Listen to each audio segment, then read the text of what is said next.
Paravur Vazhikkulangara Athani residence അസോസിയേഷന്റെ Christmas പുതുവത്സര കുടുംബസംഗമം നടത്തി. വഴിക്കുളങ്ങര രംഗനാഥ് ഓഡിറ്റോറിയത്തിൽ നടന്ന പരിപാടികൾക്ക് president A K. Sukumarapillai, secretary Vidyadharan P. Menon, treasurer N K. Muraleedharan എന്നിവർ നേതൃത്വം നൽകി. കുടുംബാംഗങ്ങൾ അവതരിപ്പിച്ച വിവിധ കലാപരിപാടികൾക്ക് പ്രോഗ്രാം കൺവീനർ അനിൽകുമാർ, ബിന്ദു പ്രഭു എന്നിവരും നേതൃത്വം നൽകി.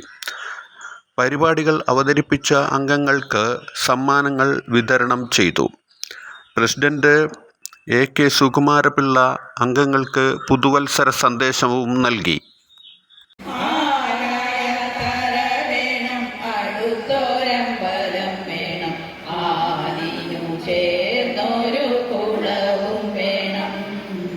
ഈ ചാനൽ ഷെയർ ചെയ്യുക, സബ്സ്ക്രൈബ് ചെയ്യാൻ മറക്കരുത്.